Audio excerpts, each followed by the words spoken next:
नमस्कार दोस्तों। हर एक इंसान को अपने जीवन में तारीफ की चाहत रहती है। We all love being appreciated. चाहे प्रोफेशनल लाइफ में, प्राइवेट लाइफ में, हर एक इंसान अपनी तारीफ चाहता है। वो बाकी सभी इंसानों की अपने ग्रुप में उनकी नज़रों में अच्छा बनने की कोशिश करता है। हर वक्त, हर समय, चाहे कैसे भी हो, किसी तरीके का काम भी कर रहे हो, किसी भी तरह की सिचुएशन में हो, बोर्ड रूम में, क्लासरूम में, हम चाहते हैं कि लोग हमें नोटिस करें और हम सभी की नज़रों में अच्छे बने रहें, हम उस ग्रुप में वैल्यूएबल बने रहें। आखिर ये तारीफ की चाहत का गुण ये कैसे आया हम इंसानों के अंदर? आज इसका कारण हम इस वीडियो में जानेंगे। उसका आंसर हमारे लाखों साल के जो पास्ट की हिस्ट्री रही है, हमारा जो इवोल्यूशन हुआ है एज ए सोशल एनिमल, इस जर्नी में छुपा है। बेसिकली लाखों लाखों साल तक हम इंसान बाकी सभी जानवरों के साथ जंगलों में रहे हैं और जंगलों से आज की मॉडर्न सोसाइटी जहां शहर बने हैं, कम्युनिटी बनी है, घर बने हैं, इस लाखों साल की इवोल्यूशनरी प्रोसेस में वो जो तारीफ की चाहत का जो गुण है बाय डिफॉल्ट सबकॉन्शियसली हमारे जीन्स में फिट हो गया है। अब हम समझते हैं कि वो तारीफ की चाहत का गुण ऐसी क्या सिचुएशंस बनी, ऐसी क्या परिस्थिति बनी कि वो जो तारीफ की चाहत का जो गुण है हमारे जीन्स में ऑटोमेटिकली बाय डिफॉल्ट फिट हो गया है। बेसिकली उस इवोल्यूशनरी प्रोसेस में लाखों लाखों साल तक हम इंसान भी बाकी सभी जानवरों के साथ, जैसे शेर, चीता, हाथी, भालू, एक से बड़े बड़े खूंखार, शक्तिशाली, तेज, इन सभी जानवरों के साथ जंगल में रहते थे। सभी लोग ओपन में रहते थे। आज जैसे सोसाइटी, घर, कम्युनिटी ये नहीं हुआ करती थी।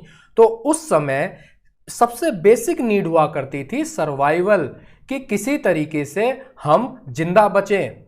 और उस समय के सबसे दो बड़े जो रिस्क हुआ करते थे, डर हुआ करते थे, एक था फियर ऑफ लार्ज प्रेडेटर्स, दूसरा स्टारवेशन।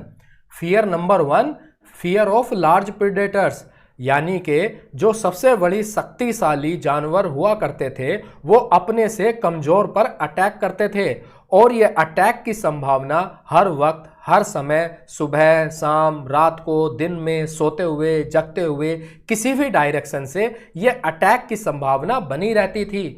और उस अटैक का बेस्ट डिफेंस हुआ करता था, चाहे किसी पशु के लिए या हम इंसान के लिए, ग्रुप में रहना। बेसिकली ग्रुप में रहने का क्या फायदा होता था कि उस ग्रुप का एक मेंबर ने अगर किसी अटैक की संभावना को देख लिया तो बाकी ग्रुप के मेंबर्स को वो अलर्ट कर देता था।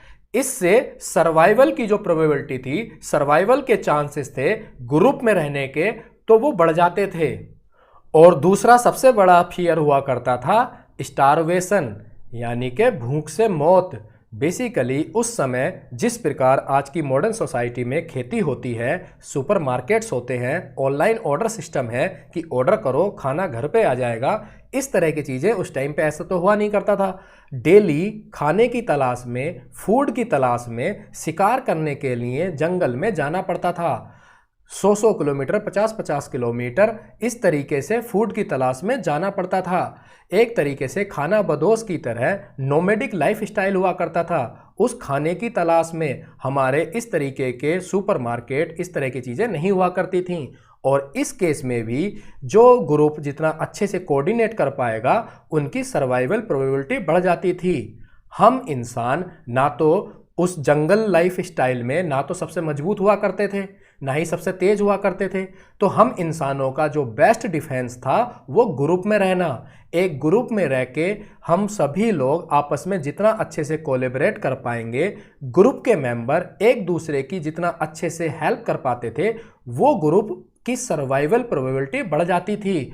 और यही ट्रेट, यही गुण उनकी आगे की नेक्स्ट जनरेशन में लाखों लाखों सालों में इस इवोल्यूशनरी प्रोसेस में यह ट्रांसफर होता गया।